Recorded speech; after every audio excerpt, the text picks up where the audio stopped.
बिस्मिल्लाहिर्रहमानिर्रहीम, अस्सलाम वालेकुम नाज़रीन, आप देख रहे हैं प्रोग्राम हकीकत क्या है। मैं हूँ सोनिया सत्ती। इंतखाबी अमल का आज से बाकायदा आगाज़ जो है वो हो जाएगा, क्योंकि इलेक्शन कमीशन ने इंतखाबी अमल का आगाज़ कर दिया और कागजात नामजदगी का इजरा कर दिया है। अब ज़रा इसके बाद तमाम की तमाम जो सियासी जमातें हैं जो इस इलेक्शन की दौड़ में हैं, उनकी जानिब से भी ज़ाहिर जो कैंपेन का सिलसिला है वो तेज़ हो जाएगा। अपना अपना एजेंडा, मंशूर, अपना मैनिफेस्टो आवाम के सामने रखा जाएगा, जिसके तहत आवाम उनको वोट देगी या मुंतखब करेगी। लेकिन इस वक्त सूरत हाल ये है कि जितनी भी ज़ाहिर दौड़ में जमातें हैं, चाहे PMLN हो, चाहे पाकिस्तान पीपल्स पार्टी हो, ये लोग पिछले 16 महीने गवर्नमेंट कर चुके हैं और 16 माह की जो कारकर्दगी थी वो आवाम के सामने है। तो अब क्या मैनिफेस्टो, क्या मंशूर लेकर वो आवाम के सामने जाएंगे। और पाकिस्तान तहरीक इंसाफ अभी भी शिकवे शिकायतें उनके बरकरार हैं कि हमें उस तरह से मैदान नहीं दिया जा रहा है, हमें लेवल प्लेइंग फील्ड नहीं दी जा रही है, हमारे लोगों को गिरफ्तार किया जा रहा है, जो गिरफ्तार नहीं भी हैं वो डरे हुए हैं, भागे हुए हैं। तो पाकिस्तान तहरीक इंसाफ इस सारी सूरत हाल को कैसे डील करेगी? क्या बल्ले का निशान पाकिस्तान तहरीक इंसाफ के पास रहेगा या नहीं? और तहरीक इंसाफ की जो नज़रबंद रहनुमा हैं, क्या वो इलेक्शन में पार्टिसिपेट करेंगे या नहीं? तमाम तर सूरत हाल पर बात करेंगे। प्रोग्राम के पहले हिस्से में ज़रा हम बात करेंगे बानी रुकन PTI अकबर एस बाबर साहब के हवाले से, जो कि पाकिस्तान तहरीक इंसाफ के इंट्रा पार्टी इलेक्शन से पहले एकदम से मंजर आम पर आए और काफ़ी एक्टिव हमें नज़र आए पाकिस्तान तहरीक इंसाफ के अंदर, और कहने लगे कि मैं तो पाकिस्तान तहरीक इंसाफ का ही हिस्सा था, अभी भी हूँ और बानी रुकन में से हूँ, मेरी बड़ी काविशें रही हैं, बड़े एक्टिव वो नज़र आए। फिर ज़ाहिर इंट्रा पार्टी इंतखाबात के बाद वो उन्होंने इंट्रा पार्टी जो इंतखाबात है पाकिस्तान तहरीक इंसाफ के, उनको चैलेंज किया एक ऐसे वक्त में जब पार्टी पर बुरा वक्त है। तकरीबन एक दहाई के बाद दोबारा से अकबर एस बाबर साहब, मोहब्बत कैसे जाग गई अकबर एस बाबर साहब की, क्योंकि पूरा एक महाज खोला रहा अकबर एस बाबर साहब की जानिब से PTI के खिलाफ फॉरेन फंडिंग का मामला वो लेकर गए। बहरहाल उन्हीं से सारी सूरत हाल पर प्रोग्राम के पहले हिस्से में बात करेंगे और दूसरे हिस्से में PMLN का मौक़िफ़ सारी सूरत हाल पर लेंगे। और नाज़रीन, इसी सारी सूरत हाल पर बात करने के लिए हमें टेलीफोन लाइन पर ज्वाइन किया है बानी रुकन PTI अकबर एस बाबर साहब ने। अकबर एस बाबर साहब PTI के इंट्रा पार्टी इलेक्शन को भी इन्होंने चैलेंज किया इलेक्शन कमीशन ऑफ पाकिस्तान से। इनसे जरा बात करते हैं। अस्सलाम वालेकुम सर, सबसे पहले बहुत बहुत शुक्रिया सर आपके वक्त का। अकबर एस बाबर साहब, सबसे पहले तो आगाज़ कर लेते हैं कि जिस अंदाज में पहले हमने देखा कि पाकिस्तान तहरीक इंसाफ के ख़िलाफ़ पूरा एक महाज खोला गया, जिस तरह के बयानात आपकी जानिब से सामने आए, और फिर एक बार फिर ऐसे वक्त में जब पार्टी पर बहुत मुश्किल वक्त है, कड़ा वक्त है, आप एक बार फिर मंजर आम पर आते हैं, तो अब सब सवाल ये पैदा होता है कि PTI से मोहब्बत अचानक कैसे जाग उठी? और फिर आपको नहीं लगता कि ये जो इंट्रा पार्टी इलेक्शन को चैलेंज किया गया, ये फिर एक और मुश्किल उनके लिए मजीद पैदा हो गई है? एक तरफ आप कहते हैं कि हम पार्टी बचाने के लिए आया हूँ। जी बहुत बहुत शुक्रिया। देखिए, मैं मुश्किल तरीन वक्त में पार्टी के साथ खड़ा रहा हूँ और ये लंबी तारीख है। 16 साल हमने ब्रांडिंग की, जब PTI को टांगा पार्टी करते थे, जब इमरान खान मेरी गाड़ी में बैठ के कहते थे कि मेरी जमात पूरी आपकी गाड़ी में आ गई, लेकिन एक नजरिए से हम जुड़े रहे। उसके बाद जो इनका जो इंट्रा पार्टी इलेक्शन मैंने सबसे पहले चैलेंज किया था दिसंबर 2012 में, जो सब भी हुए थे, उसमें बहुत सारे मसाइल थे। और फिर जो मैंने फॉरेन फंडिंग केस किया, उसमें तनहा पूरा उस वक्त का निजाम जो था वो इनके साथ था। मैंने बर्दाश्त किया, वो तमाम बोझ बर्दाश्त किया। मुझे दीवार से लगाया गया, मुझे धमकियां दी गई, कत्ल की धमकियां दी गई, मुझे जाली मुकदमात बनाए गए, लेकिन मैंने टीवी पे आके मैंने रोना धोना नहीं किया, मैंने उसे बर्दाश्त किया, सब्र किया। और आज मैं जब दोबारा इलेक्शन कमीशन के पास गया, तो अचानक नहीं है, मेरी बड़ी लंबी तारीख है कि मैं वो शख्स हूँ जो असूलों पे खड़ा रहता हूँ और हवा मुख्तलिफ सिम में चल रही हो फिर भी खड़ा था। और वो तमाम हकायक हमारे तारीख का हिस्सा है कि जब ये इक़्तिदार में थे 3.5 साल, तो तमाम जो निजाम था, ये कहते हैं ना कि आपको प्लांट किया गया, तो वो तमाम निजाम उस वक्त इस प्लांट को उखाड़ने के चक्कर में थे। तो उस वक्त कौन प्लांट हुआ था, कौन प्लांटेड नहीं था, ये सारी बातें समझने की है, सामने रखने की है। अब जहां तक इंट्रा पार्टी इलेक्शन का ताल्लुक है, देखिए ये बुनियाद होती है जमहूरियत की, और हमने वादा किया था कि हम इसको एक जमहूरी जमात बनाएंगे। अब उन्होंने 1.5 साल से इलेक्शन कमीशन को मुतमईन नहीं किया, और उसके बाद 23 नवंबर को फैसला आया। उसके बाद फैसले में उन्होंने लिख दिया कि हम ये आपसे एक रियायत कर रहे हैं, लीनियंसी शो कर रहे हैं कि हम आपको मौका दे रहे हैं कि आप 20 दिन में इलेक्शन कराएं, वरना कानून लागू करेंगे। तो वो तो साफ जाहिर था कि अगर वो फिर यही करेंगे तो एक पे कानून लागू होगा, कानून लागू होने में क्या हो सकता है, तो बल्ले का निशान छिन जाएगा अगर इनसे, पार्टी डीलिस्ट भी हो सकती है। तो मैंने अपनी पिटीशन में ये कहा है इनको एक और मौका दें कि ये तो उन्होंने एक फ्रॉड किया, हाँ। लेकिन आप इनको एक और मौका दें। हाँ, ठीक है। मैं तो दरमियान में कोशिश कर रहा हूँ इसीलिए कि ये तो एक इजी प्रोपेगेंडे के लिए, देखिए ना अब पीटीआई के जो वकील है जब वो इलेक्शन कमीशन में खड़े होकर कहते हैं, जो मीडिया में बहुत वसी तौर पर रिपोर्ट भी हुआ कल के अखबार में, वो कहते हैं कि जी पीटीआई एक प्राइवेट एंटिटी है। साथ ही कहते हैं जिस तरह लाहौर जिम्खाना के क्लब के इलेक्शन होते हैं तो उसकी मिसाल दी कि पीटीआई के इलेक्शन में भी वही इसी किस्म के इलेक्शन है। आप अंदाजा लगाइए कि जहनियत ये एक प्राइवेट क्लब है पीटीआई, लेकिन ये बात आपकी दुरुस्त है, आप जो कह रहे हैं ना ये जवाब ठीक है, आपका जस्टिफिकेशन सब कुछ ठीक है, लेकिन सर ये तो किसी और जमहूरियत में होता होगा। पाकिस्तान के अंदर तो जो हमारी जमहूरी हवाले से जो बातें होती हैं, पार्टी के अंदर सियासी जमातों के अंदर जितनी जमहूरियत रही है वो तो हम सबको पता है कि पार्टी लीडर के सामने कौन किस हद तक बात करने की जुर्रत कर सकता है, और अगर अब करता भी है तो उसे या फिर नोटिस दिया जाता है या फिर पार्टी से निकाल दिया जाता है। आपने कॉन्टिन्यूसली ज़ाहिर है पार्टी के खिलाफ फॉरेन फंडिंग का मामला आप लेकर गए, और ज़ाहिर है जिसकी वजह से पाकिस्तान तहरीक इंसाफ को मुश्किलात का सामना रहा। फिर जो इंट्रा पार्टी इलेक्शन की तमाम जमातों के अंदर देख लें, मुस्लिम लीग नून देख लें, पाकिस्तान पीपल्स पार्टी देख लें, JUI देख लें, तो ये तो हर जमात के अंदर ये सिलसिला इसी तरह से ही रहा है। तो अब पीटीआई के इंट्रा पार्टी इलेक्शन को चैलेंज किया गया है, तो पीटीआई अब ये कह रही है कि ये कोई नया सिलसिला तो नहीं है ना पाकिस्तान की सियासत के अंदर। तो आपको क्या लगता है सर आगे आप ठीक है एक सही डिगर पर लाने की कोशिश कर भी रहे हैं अगर पाकिस्तान तहरीक इंसाफ को, तो वोटर सपोर्टर पीटीआई के लोग एक्सेप्ट करेंगे? देखिए मैं उन लोगों में से हूँ, जब हम 4-5 लोग रह गए थे जब हमें टांगा पार्टी कहा जाता था तो मैं अपने नजरिए से जुड़ा रहा और मैंने पार्टी के जो साबिक चेयरमैन है उनका साथ नहीं छोड़ा, उनके साथ डटा रहा। बड़े मजाक उड़ाया जाता था। बात ये भी है, बात असली है कि आप कहते हैं मैंने फॉरन फंडिंग केस किया। सबसे अहम बात ये कि क्या मैं सच्चा था या ये सच्चे साबित हुए, क्या ये झूठे नहीं साबित हुए। मैंने 8 साल इलेक्शन कमीशन के बाहर होकर इल्जाम लगाए जो 2 अगस्त 2022 को साबित हो गए। 70 सफ़े का एक तफसीली फैसला आ गया, तमाम इल्जाम साबित हो गए। तो अब आप क्या झूठों की बात दोबारा सुनना पसंद करेंगे या उस शख्स की? वैसे भी पार्टी के अंदर कितनी जमहूरियत है मैं ये बात कर रही हूँ। जहां तक दूसरी जमातों का ताल्लुक है, मैंने अपनी जो दरख्वास्त है उसमें लिखा है कि कानून तमाम सियासी जमातों पे लागू कर, लेकिन पीटीआई से ये दलील देना बहुत हैरानकुन इसलिए है कि आप लोग कह रहे हैं कि हमारी ये रवायती सियासत में ये इसी तरह होता है। सर इसी तरह होता है तो फिर हमने जमात बनाई क्यों थी? हमने तो इसी को तब्दील करने के लिए बनाई थी ना। हमारा मकसद तो यही था कि इस रवायत को खत्म करेंगे। जैसे मुल्कों में होता है कि सियासी जमातें जमहूरी होती है, हमने उस असूल पे चलना है।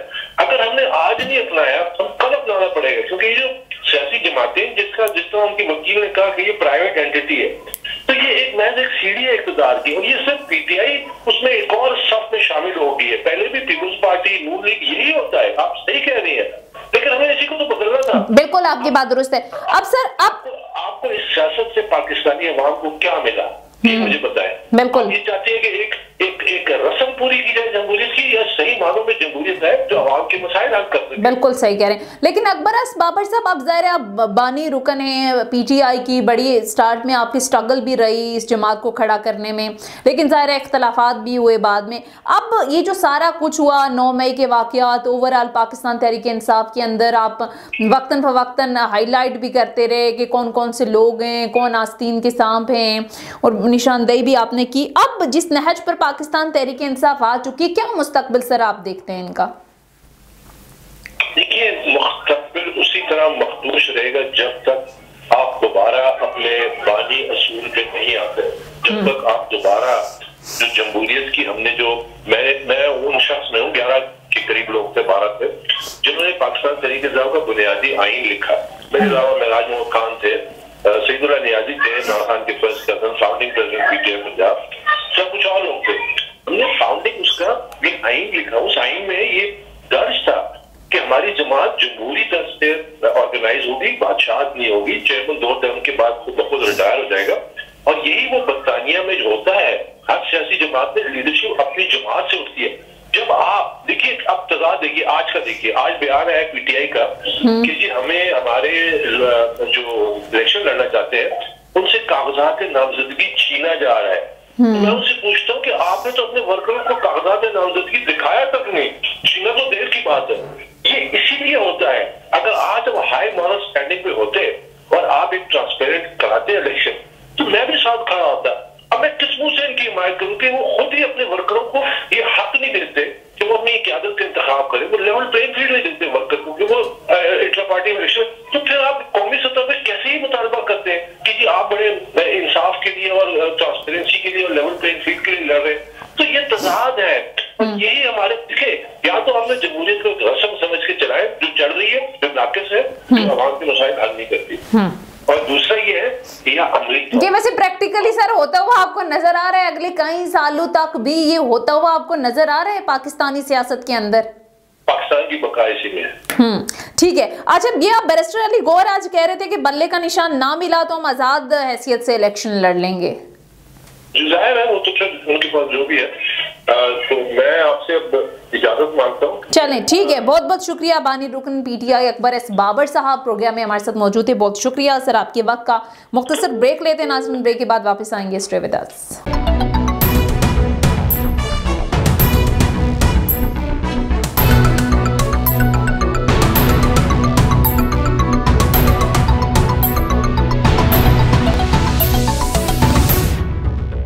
इसी सारी सूरत हाल पर बात करने के लिए PMLN के सीनियर रहनुमा मोहम्मद हनीफ साहब ने प्रोग्राम में हमें ज्वाइन किया। बहुत बहुत शुक्रिया सर आपके वक्त का। हनीफ साहब, इलेक्शन कमीशन ने कागजात नामजदगी का इजरा कर दिया है, ज़ाहिर अब इंतखाबी अमल का बाकायदा आगाज हो जाएगा, लेकिन मेरा सवाल सर ये है कि सियासी जमातों की जानिब से अब अपना एजेंडा और मंशूर आवाम के सामने पेश किया जाएगा। सर PMLN की अगर बात करें तो क्या मैनिफेस्टो होगा जो आप आवाम के सामने लाएंगे? पिछले 16 माह की कारकर्दगी आवाम के सामने रखेंगे या क्या होगा? आवाम बयानिया क्या लेकर जाएंगे आप पब्लिक में? जी शुक्रिया मैडम। सबसे पहले तो मैं समझता हूँ कि PMLN जो है हमारी वह पार्टी है कि जिसने बकायदा एक कमेटी बनाई है, तो ऑलमोस्ट 40 रुकनी है, जिसकी क्यादत जो है वो अरफान सिद्दीकी साहब कर रहे हैं। उनके सरपरस्ती में दर्जनों मीटिंग हो चुकी हैं और पूरी हमारी कोशिश है कि एक ऐसा मंशूर दें जिसके लिए जो पाकिस्तान का मसाइल है जिसमें तमाम उसका हल मौजूद हो। इसके अलावा एक आखिरी तौर पे हमने जो बयानिया दिया है वो 9 नकाती आपने 2 दिन पहले देखा होगा मीडिया पे आया है। तो हमारी असल जो फोकस है वो यही है कि सबसे पहले हम जो मैशत है पाकिस्तान की उसको दुरुस्त करें, दहशतगर्दी का खात्मा करें और पाकिस्तान की इकानमी की बेहतरी के साथ साथ जो हमारे बैनुल-अक़वामी जो तल्लुकात खराब किए गए पिछले दौर में उनमें बेहतरी लाई जाए। लेकिन सर ये कहने को तो ज़रा बड़ा आसान है, लेकिन मुआशी सूरत हाल को बेहतर कैसे करेंगे? महंगाई तो बहुत ज़्यादा है, आवाम ऑलरेडी महंगाई की चक्की में पिस रही है। 16 माह की कारकर्दगी आपकी जो मखलूत गवर्नमेंट थी वो लोगों के सामने थी। पेट्रोल प्राइसेस कहाँ तक पहुँची, डॉलर कहाँ तक पहुँचा, गरीब आवाम के मसाइल किस हद तक बढ़े, तो वो कारकर्दगी अगर जहन में रखी जाए तो फिर आपको लगता है कि आवाम इन नारों पर, दावों पर यकीन कर लेगी?